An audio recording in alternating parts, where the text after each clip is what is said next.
오늘 네, 이렇게 목사님 오랜만에 뵙고 네. 군자죠. 군자재일. 네, 오면서 보니까 안산 지나서 바로 옆이더라고요. 네, 맞습니다. 목사님 오셔가지고 교회가 잘 안정되고 또 성장하고 있다고 하는 얘기를 듣고 오늘 와서 좀 어떻게 목회하고 계시나 소개하려고 이렇게 왔습니다. 네.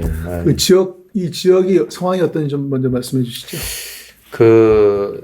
이쪽 지역은 예전에는 여기가 아주 활성화되어 있는 그런 뭐 하나의 도시 역할을 하던 곳이었어요. 중심이죠. 그리고 이쪽에 사람들이 몰려 살 수밖에 없었던 것은 이제 염전 자리가 있어서 사람들이 여기 모든 도시화 형성이 되어져서 살던 곳이죠. 지금 와서 이렇게 보면 옛 정서가 그대로 좀 남아있는 것들이 있어요. 그 중에 하나가 이제 오늘이 13일인데 3일, 8일, 5일장이 열립니다. 네. 그래서 지금도 장이 서서 사람들이 오가는 모습도 보게 되고 정겹죠. 네. 반면에는 그런 것을 고집하다 보니까 낙후돼 있죠. 이쪽에 펜스가 쫙 쳐져 있는 걸 보게 됩니다. 네. 양쪽으로요. 네. 네. 지금 이쪽 지구로 2만 가구, 그러니까 가구로 2만 가구니까 숫자는 한 8만에서 10만 정도가 이제 들어서요. 2027년부터 2028년까지.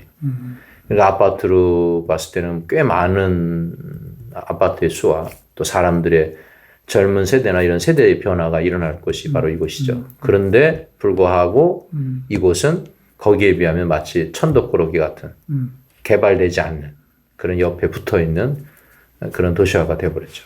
여기 굉장히 이렇게 오면서 보니까 낙후된 그런 네네. 지역이라는 그런 생각이 들고요. 네. 또 상대적으로 또 나이가 많으신 분들 네. 이런 분들이 좀 많이 살고 있다고 하는 그런 생각이 네네. 드는데 이렇게 이제 새로 지역이 변화되는 이런 지역에서 목회하면서 어떤 그런 목회 철학이나 그 목사님의 어떤 은사나 그 이 지역 현황에 맞는 그런 전략을 가지고 목회하고 계신지요. 제가 이제 뭐 벌써 목회한 지 한 29년 차가 되는 것 같아요. 네. 교회도 개척교회에서 한 11년 정도 해서 그 개척교회는 지금 인천의 논현동의 선한빛교회로 조그맣지만 자리를 잡고 교회가 지어져서 감사하게도 그 교회가 계속 이어져 간다는 게 참 감사하고 왜냐하면 제 아내하고 둘이서 지하에서 시작한 교회였는데 네. 네. 그 교회가 없어지지 않고 요즘에 교회가 있다가도 없어지는 예가 많은데 특히 코로나 이후에는 이런 변화가 굉장히 급속도로 이루어지더라고요. 저희 집안 안에서도 보면 폐쇄가 되고 또 세워지고 이러는데 그 교회가 잘 세워져서 지역을 잘 섬기는 교회가 되었다는 건 감사하고 또 제가 강화로 가게 된 뭐 여러 가지 이유가 있었는데 뭐 저희 큰아이가 좀 많이 아파서 네. 네. 뭐 박사님도 잘 아시지만 그래서 아이가 자라는 환경은 그 자라는 시기는 제가 어떻게 할 수가 없지 않습니까? 그래서 목회는 제가 평생을 해야 되는데 고민을 많이 했죠. 그래서 이걸 어떻게 하면 좋을까 하다가 그 부분을 내가 희생하지 않으면 이 아이가 자랐을 때 나는 나중에 후회하지 않을까. 그래서 서민 지역으로 제가 들어갔으니까요. 그랬을 때에 정말 많이 실망했죠. 하나님 남들은 나와서 이 사역을 더 하고 싶어 하는 거를 저는 오히려 섬으로 들어가게 되었으니까 하나님께서 저에게 이런 과정들을 보게 하셨구나. 그런 도움이 되었어요. 왜냐하면 바라보는 시각이 좀 많이 달라졌죠. 개척교회 때는 젊은 친구들, 어린 아이들을 대상으로 복음을 전하고 그 자모들을 다시 주님 전으로 이렇게 인도하면서 교회가 세워지는 역할을 해서 젊은 층들과의 목회를 했다고 한다면 제가 섬으로 들어갔을 때는 연령대가 굉장히 높았습니다. 평균 연령이 60세가 넘었으니까요. 지금 여기하고 비교할 때는 어떤가요? 지금의 상황에 봤을 땐 거의 비슷한 것 같아요. 내용을 보면. 근데 물론 거기는 이제 시골 농촌 교회니까 대부분이 그렇게 비슷합니다. 그래서 거기서 목회를 하면서 어떻게 하면 이 시골 목회에 적응할 수 있을까를 굉장히 고민 많이 했죠. 저는 첫적이 도시 사람이었기 때문에. 반면에 제 아내는 그 시골 생활을 하던 그런 삶이었기 때문에 오히려 잘 적응하더라고요. 오히려. 그래서 그게 오히려 저한테 위안도 되었고 또 아이들은 아이들대로 마치 대안학교와 같이 소수의 정예에 이렇게 세워진 학교가 있어서 초등학교, 중학교 과정까지 있어서 아들에게는 굉장히 좋은 환경이었어요. 아이들한테는 너무나 좋은 환경이었어요. 또 한 가지는 성경을 보면서 말씀 안에서 그 적용하는 부분이 있지 않습니까? 네. 그러니까 예수님께서 복음서를 통해 이렇게 비유하셨던 농촌의 삶의 모습, 또 그 당시에 이렇게 사람들이 살아가는 삶의 모습을 가만히 지켜보시면서 이야기하시듯이 이야기했던 그 복음서의 내용이 사실 저에게는 그 농촌 생활이 큰 도움이 되었습니다. 네. 그러면서 우리 박사님하고 함께 그 웨슬리 공동체. 웨슬리 영성과 교회갱신. 네네, 맞습니다. 거기 그 교회갱신을 어떻게 할 건가에 대한 고민을 함께 할 때 이제 공부할 수 있는 기회가 되었고, 그것은 저에게 있어서 목회의 새로운 정말 전환점이 될 수 있는, 목회를 이렇게 해야겠구나. 그런 생각을 하게 되었고, 그래서 마을 공동체 사역을 하기 시작했습니다. 예. 그러니까 교회 안에, 왜냐하면 그 강화라고 하는 지역은 지역교회 개념이기 때문에 동네에 살아도 그 교회 이름 몰라도 우리 마을에 있는 교회, 우리 교회에 있는 목사님 이렇게 생각하니까 그래서 그 마을 전체를 돌아보면서 마을이 3개의 마을이었는데 그 마을마다 특성화를 가지고 접근했고 그 중심점이 다름이 아니라 이제 5월 8일 어버이날을 기점으로 해서 그냥 지내는 것보다는 그 어버이날에 효도 관광잔치 같은 것들을 마을 청년들과 기획을 하고 또 동네 마을 잔치를 열어가면서 어른들을 섬기는 그런 일들을 하기 시작했죠. 마을 축제죠. 마을 축제를. 그러니까 이제 신학에서 중요한 게 상황화잖아요. 네, 맞습니다. 그러니까 이제 복음을 말씀하신 것처럼 내가 목회하고 있는 그 상황에 적응해서 재해석하는 게 굉장히 네네. 중요한데 그 송가 교회 계실 때에는 주로 노인들이었고, 맞습니다. 그리고 이제 강화라고 하는 특성이 마을 단위로 교회가 있기 때문에 지역 교회죠. 교회로서의 역할도 중요하지만 마을 목회, 마을을 중심으로 하는 그런 축제를 중심으로 연구도 하셨잖아요. 그건 굉장히 앞으로도 교회가 나가야 될 중요한 방향으로 생각을 해요. 왜냐하면 교회가 이제는 개척해도 옛날 인천에서 개척하실 때는 개척이 됐잖아요. 그렇죠. 그러니까 지금은 교회를 개척을 해도 사람들이 오지 않는 그런 시대이기 때문에 지역사회와 어떤 그런 연결점을 찾는 지금 말씀하신 그런 대안은 앞으로 굉장히 중요하다고 생각하는데 거기에서 좀 구체적으로 그 노인 축제를 통해서 하신 일은 뭐고? 그때 노인 축제의 그 내용들을 보면 물론 단지 처음에는 같이 어울려서 식사하고 또 거기에 이벤트적인 사업들을 하기 시작했는데 그게 이제 낙후된 사업이니까 의료 혜택을 받지 못했지 않습니까? 네. 그래서 서울에 있는 이 의료 기관들이 있더라고요. 이렇게 섬에 있는 지역들을 찾아다니면서 돕는 그런 그룹 이루어지는 그 의료 선교팀이 있어요. 그 연세대 팀도 있었고 이런 팀들과 조인을 하면서 교회가 장소를 제공하고 그다음에 차량을 운행하고 그러면서 그 파트 안과부터 치과, 내과 이런 것들이 다 이루어져서 그분들이 의료 혜택을 볼 수 있도록 정기적으로 그런 의료 프로그램을 행하고 그런 것들도 진행했고요. 또 다른 하나는 이제 그러다 보니까 이분들이 필요한 게 뭐가 있을까를 생각을 하게 됐죠. 그런데 이제 연세가 많아지시니까 이제 죽음에 대한 이렇게 하나님의 나라의 소망을 이렇게 가지면서 그래서 그런 것들을 위한 준비가 필요하겠다. 그래서 미용을 들여오고 영정 사진도 찍게 되고. 그러면서 선물도 나눠주게 되고. 처음에 영정 사진을 찍냐 뭐라 그러는데 오히려 좋아하시더라고요. 그래서 미리 이렇게 좀 밝게 웃을 때, 그래서 그런 죽음에 대한 생각들을 갖게 하고 준비하게 하고, 그런 사업들을 하기 시작했죠. 마을 안에 전체적으로 오픈해서. 세계 마을 전체를 향도로 하고, 오픈해서요. 또 잔치도 하고. 그런 시작을 하니까 좋은 영향이 갔어요. 그래서 나중에 제가 사실은 나올 수밖에 없었던 이유도 우리 작은 아이가 이제 2집 살림을 할 수 없지 않습니까? 외지는 이제 고등학교 밖에 있고 여자아이고 그래서 나오게 된 겁니다. 그래서 나올 때 막 많이 참 울었죠, 교인들이. 왜냐하면 제가 다음번에는 2장을 하려고 했거든요. 제가 가만히 보니까 2장 역할이 필요하다고 생각했습니다. 그래서 세계 마을 중에 우리 마을로 나오라고 막 서로가 얘기할 정도로 이장님들이 그런 좋은 영향력을 끼치고 해야 되는데 그렇지 못하고 저는 사실은 좀 젊은 데다가 그들의 필요들을 알고 있었기 때문에 요즘에요. 요즘에 농촌에 이제 젊은 사람들이 없잖아요. 그러니까 비교적 목사님들이 공부도 하시고 그리고 젊고 그렇기 때문에 이장하는 목사님들이 많은데 생깁니다. 전 굉장히 좋다고 바람직하다고 생각해요. 그러니까 이게 그냥 교회 안에만 제한되어 있는 게 아니고 마을 전체를 사역하는 그렇잖아요. 엄청 마을 목회를 할 수가 있는 거죠. 그거 이장을 하는 이유도 또 있습니다. 왜냐하면 가가호를 이장님이기 때문에 방문하는 게 너무 쉽습니다. 네. 언제나 오픈이 돼 있고 관공서도 이장의 역할이 굉장히 큽니다. 그래서 저는 그래서 제가 후배 이렇게 목회자들 이렇게 시골로 보내는 경우들이 더러 있습니다. 그러면 거기에 자리를 잘 잡고 다음에 이장을 해보라고. 네. 굉장히 좋은 제안이에요. 네, 그래서 그거를 하겠다고 하는 친구도 있었고요. 그 상황은 좀 달라졌지만 이 군자제일교회도 어떤 의미에서 도심 안에 오다 보니까 안산을 통과해서 잠깐 지나니까 이 군자가 나오고 제일 끝머리죠. 시흥도 나오고 근데 상황은 다르지만 여기도 역시 나이 드신 분들이 많잖아요. 맞습니다. 얼마 정도 되시나요, 나이 드신 분들이? 제가 이제 이곳에 온 지 한 5년 정도 됐거든요. 사실은 코로나 2019년에 이곳에 와서 2020년에 코로나가 이게 발생이 됐죠.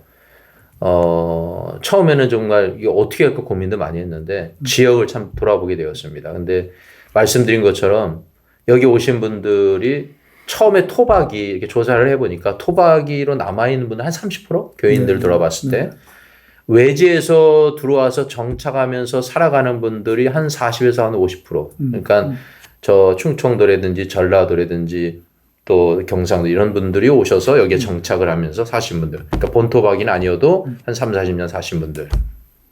나머지 한 20% 이상은 외지에서 지금 막 들어오고 있는데 여기 지역이 상대적으로 집값이 쌉니다. 네, 빌라 단지고 그래서 정말 싼 가격에 들어와서 살만한 곳이 이곳밖에 사실 없습니다. 시흥에서 제일 끝자락. 아직도 개발되지 않은 곳이 바로 이곳입니다. 그러다 보니까 연세들이 많으신 분들이 많이 유입이 되시고 생활들이 좀 어렵고 네, 생활도 어렵고 차상위 계층이라든지 그런 것들이 보여지기 시작했습니다. 그리고 제가 이제 교회는 아무래도 뭐 신방도 하게 되고 하지 않습니까? 근데 일례로 제가 작년에 이렇게 신방을 하다 보니까 79 신분들이 더러 있더라고요. 그런데 많이 아프셔요. 그래서 제가 약간 뭐 그분들의 격려 차원으로 내년까지 잘 버티면 제가 팔순 잔치 해드리겠습니다. 이렇게 얘기를 했거든요. 예. 근데 올해 팔순 했습니다. 잔치를. 교회에서 잔치를 했습니다. 근데 그게 9명입니다. 팔순 되신 분들이 조사를 해보니까. 굉장히 많으시군요. 예. 그래서, 우리가 어버이 주일에 다른 거보다 이분들을 축하하고 축복하는 자리를 해보자. 그래서 제가 미역국 드리겠습니다. 그래서, 우리가 미역국도 준비하고, 조그만 이렇게 패를 하나 준비해서 아름다운 팔순이라 그래서 성경에 강건하면 7, 80인데 당신들 80이니까 그걸 축복을 하고자 한다고 제가. 근데 너무나 좋아하시더라. 그리고 노인 사역을 강화수도 오랫동안 하셨고 또 어떤 의미에서 지금 한국 사회가 이제 2025년이 되면 노인 인구 1,000만이 넘거든요. 그럼 초고령 사회에 들어가게 되면 어떤 의미에서 군자제일교회뿐만이 아니고 한국에 있는 모든 교회들이 사실은 여기에 관심을 가져야 되거든요. 그냥 맞습니다. 평상 해오던 그런 목표도 중요하지만 앞으로 이런 노인 세대 목표를 어떻게 할 것인가에 대한 대안이 있어야 되는데 제가 오늘 와서 보고 굉장히 좋았던 게 이게 괜히 낙후된 교회였었는데 목사님 오셔가지고 이 교회를 다 이렇게 비용도 많이 들으셨을 텐데 리모델링 하셨는데 굉장히 이렇게 노인들이 이렇게 이용하기 좋은 그런 시설로 하신 것 같아요. 처음에 왔을 때 이 교회가요, 예전에 한 40여 년 전에 지어졌지 않습니까? 그러니까 교회가 아주 낡고 아무래도 오래됐으니까 뭐 새롭게 이렇게 고쳐야 되는 부분들이 많았죠. 근데 제가 본 시각은 뭐냐면 이 첫 예배를 드리고 내려가는데 이분들이 서너 명이 층계를 내려가는데 거꾸로 내려갑니다. 그러니까 왜 그런가는 제가 알죠. 왜냐하면 그 무릎이 아프니까 충격을 가하지 않기 위해서 뒤로 내려가는 거였죠. 그래서 제가 그 모습을 이렇게 보다가 장로님들을 모았습니다. 장로님들 저 모습이 아무렇지 않습니까? 저는 마음이 너무 쓰립니다. 이것을 바꿔야 한다고 생각합니다. 바꾸려면 어떻게 해야 된다고 생각하십니까? 그랬더니 뭘 어떻게 하죠? 이분들은 모르더라고요. 그래서 제가 엘리베이터를 놓읍시다. 엄청난 비용일 텐데. 네, 그래서 엘리베이터를 놓으려고 하니까 오래된 건물이 안에 이걸 놓으려고 하니까요. 균열이 갈 수도 있고 여러 가지 문제가 있을 것 같다는 그 진단이 나오더라고요. 그래서 제가 이제 여러 수소문을 해보는데 한 업체를 알게 되었습니다. 그게 뭐냐면 리프트입니다. 장애인들을 위한 요즘 보통 뭐 지하철 같은 데라든지 위아래 상하는 한 1층 정도만 그 이상은 놓을 수가 없습니다. 그래서 이게 대안인 것 같다라고 제시를 했고, 그리고 그걸 위해서 장로님들이 헌신하고 저도 같이 이렇게 헌신하면서 이것은 우리 교회에게 드리는 선물이 되자. 그래서 이제 리프트를 놓게 된 겁니다. 근데 그게 처음에는 이분들이 그까짓 거면 1층 정도가 뭐 대단하다 이렇게 생각하는데요. 지금은 이거 없으면 어떻게 할 뻔한가 이런 얘기들 하고 제가 이제 이런 얘기도 드렸죠. 그 반대하신 분들이 있었는데 서로 그래 우리 괜찮다고 하지만 여러분들은 모르는데 나중에 나이가 드시면 분명히 이것이 무엇인지를 알 겁니다. 그리고 교회 오고 싶은데 휠체어를 이용하고도 오고 싶지 않겠습니까? 그러면 그런 거를 만들어줘야 된다 저는 생각합니다. 그럼 교회를 리모델링 할 때 그 자연스럽게 다 들어올 수 있도록 다 할 수 있도록 첫 번째 입구부터 해서 지하 주차장부터 해서 식당도 이용하고 또 리프트를 타고 예배실도 올라가서 예배를 드리고 자연스럽게 할 수 있도록 동선을 다 만든 겁니다. 옛날에는 뭐 그런 게 없었지만 요즘엔 빌딩 코드가 그런 게 있지만 옛날 건물들을 그렇게 만드는 일은 쉬운 일이 아닌데 참 많이 근데 이분들이 전이해가 없었는데 저는 말씀드린 것처럼 농촌에 제가 목회를 했기 때문에 맞습니다. 그 부분에 대해서는 이렇게 하는 게 맞다고 이제 제시를 하고 동의를 해주고 그 다음에 교회를 리모델링 한 겁니다. 사실은 처음부터 교회를 막 바꾸고 안에를 내부를 바꾼 게 아니라 이분들의 필요를 먼저 채워주고 그러다 보면 그 다음이 뭐가 필요하냐를 들여다보게 되고 그래서 바꾸기 시작한 게 이제 나머지 교인들이 이해할 수 있도록 또 마침 코로나가 3년 동안 계속되지 않았습니까? 제일 중요한 게 환기를 시키는 건데 저희 교회는 마을 안에 있는 교회입니다. 그러다 보니까 소음의 문제가 굉장히 큽니다. 사실은 예배를 저녁 때 드릴 때마다 시끄럽다고 이렇게 민원도 하고 그래서 뭐 주차 문제도 저기 심각한데 그래서 전부 다 그냥 폐쇄하듯이 다 막아놨던 교회를 제가 와서 이제 창문을 만들고 환기를 시키고 요즘에 창문들이 잘 나옵니다. 폐화로 돼서 오히려 더 방음도 되고 그렇게 해서 그런 시도를 하면서 처음에는 이게 뭐가 중요하냐면요.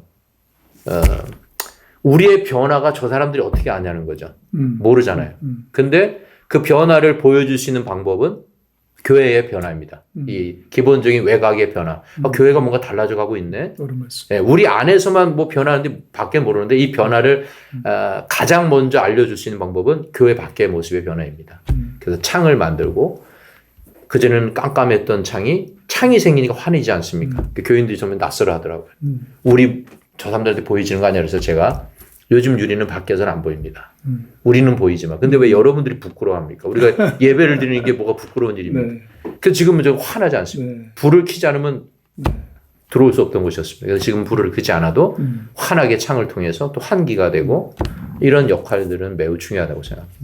교회가 이렇게 변화되고 그래서 그런지 제가 들어오면서 사진자 온 거 보니까 노인들이 아니고 전부 젊은 사람들이 새로 들어오시더라고요. 또 지역과 연관된 그런 사역이라든지 또는 선교 사역이라든지 굉장히 강조하시는 걸로 알고 있는데 어떤 게 있나요? 저희가 이제 그래서 제일 주안점을 두었던 것은 못 산다 그랬지 않습니까? 그리고 코로나도 힘들고 가만히 제가 이제 구세군 사업을 하는 걸 보게 되었고 우리 주변에 우리 함께 공부했던 뭐 서창교회 목사인데 이 친구는 연말이 되면 성탄 추리를 연탄을 해서 연탄 배달을 한다고 하더라고요. 그래서 내가 야, 그 무거운 거를 다 어떻게 하냐. 근데 그래도 연탄을 쓰는 곳이 있다니까 너네도 참 낙후됐다 이랬거든요. 서창에 있는 유영준 목사네 그 교회가. 근데 저희는 가만히 보니까 교인들하고 이제 의논을 하면서 우리도 꼭 그 구세군만 그런 게 아니라 이 지역을 위해서 뭔가 할 수 있는 일을 해보자. 그래서 라면 성탄 추리를 만들어 보자. 그래서 어린아이들 뿐만 아니라 노인에 이르기까지 뭐 한 박스든 두 박스든 원하는 것을 강대상을 채우자.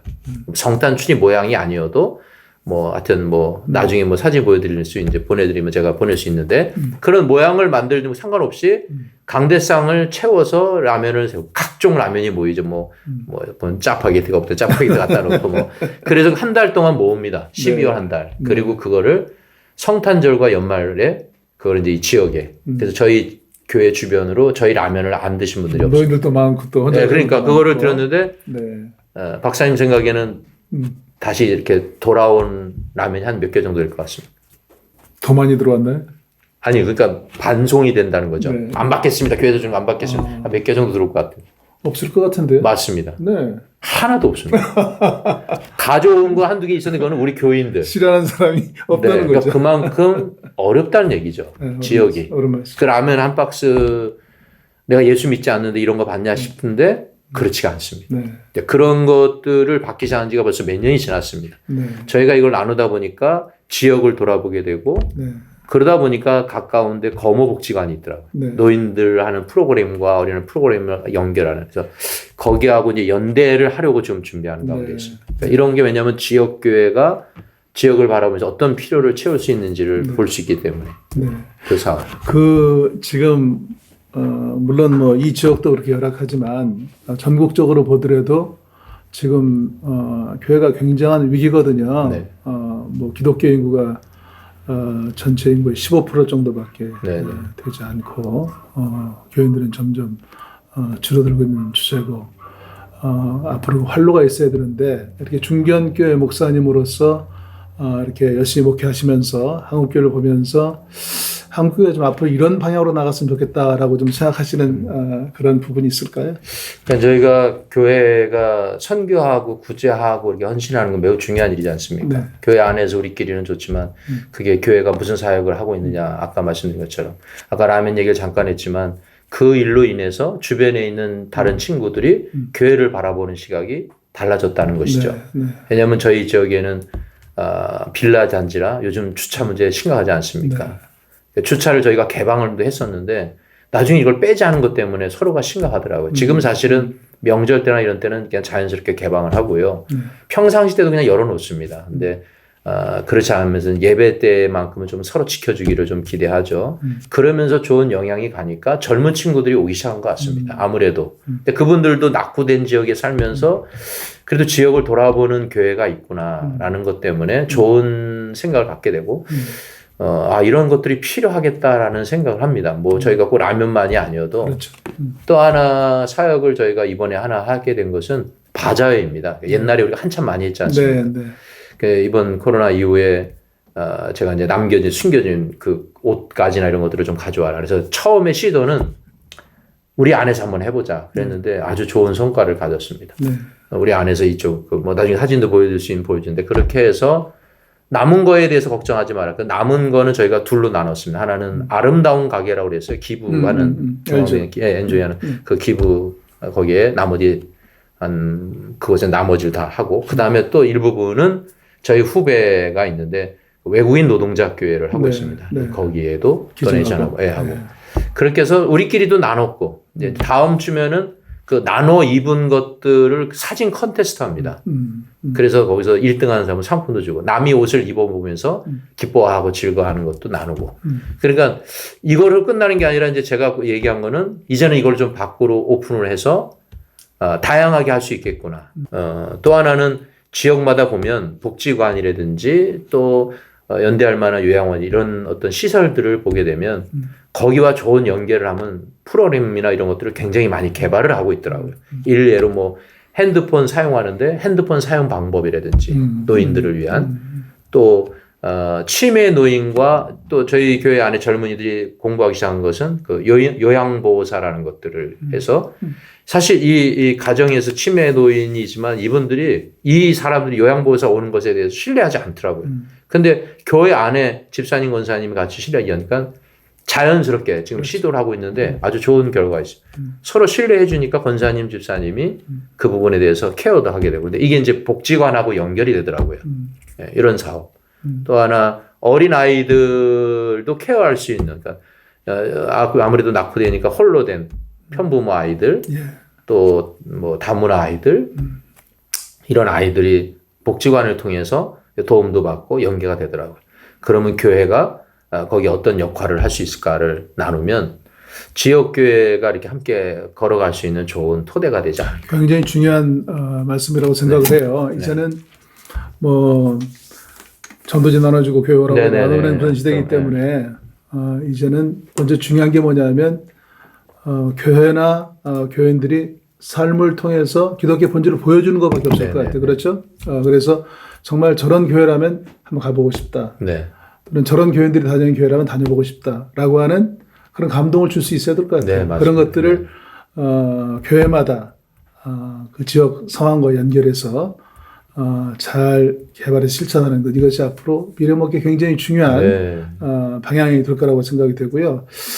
이렇게 이제 그 목표를 해오시면서 교회가 잘 여기까지 왔는데 앞으로 비전이 있다면 어떤 비전이 있을까요? 그 아까 잠깐 선생님 말씀드린 것처럼 이제 저희가 요 바로 주변 옆으로 8만 가구 엄청난 새로운 도시가 들어서는 네, 거거든요. 네. 그래서 사실 목회자로서 주변에서 이야기할 때 이런 얘기들 많이 합니다. 이걸 빨리 정리하고 그 새로운 신도시로 들어가야 되지 않냐, 뭐 이런 이야기들. 그래야 교회가 우리 예전에 생각한 것처럼 교회를 어떻게든 지어놓으면 오지 않냐는 그런 개념들을 생각하더라고요. 근데 저는 저 안에서 고민이 많이 되는 겁니다. 그게 맞는 건지 아니면 나는 그래도 여기 이 지역에 있는 이분들을 향한 이 마음의 교회가 있는데 어느 누군가는 여기에서 이런 역할을 해야 되지 않냐. 예. 언젠가 우리 목사님도 얘기하셨지만 내가 목회하는 저도 행복해야 하고 그렇죠. 교인들도 행복해야 하며 요즘 교회 크게 지어놓고 빚을 갖고 어떻게 하든지 그 빚을 갚아나가면서 뭐 해서 성장을 한다. 저는 거기에 크게 생각하지 않습니다. 그 부분에 대해서만큼은. 왜냐하면 오히려 그런 일들의 힘과 에너지와 물질을 또 다른 것을 위해서 쓰여지게 된다고 한다면 오히려 그게 더 기쁘지 않을까. 저의 생각. 물론 교회가 구제하고 선교하는 일은 매우 중요하지만 제가 중점을 두는 것은 그래도 하나님 앞에 예배하고 기뻐하고 그것이 그대로 나타나는 증거가 이런 역할들을 하기 시작한다면 상당히 고무적이지 않을까 이렇게 생각을 합니다. 감사합니다. 그 교회가 뭐 위기라고 하지만 위기로 끝나는 게 아니고 네. 그 위기에 대한 그런 대안을 또 준비하고 같이 기대하면서 기도하겠습니다. 감사합니다. 감사합니다. 네.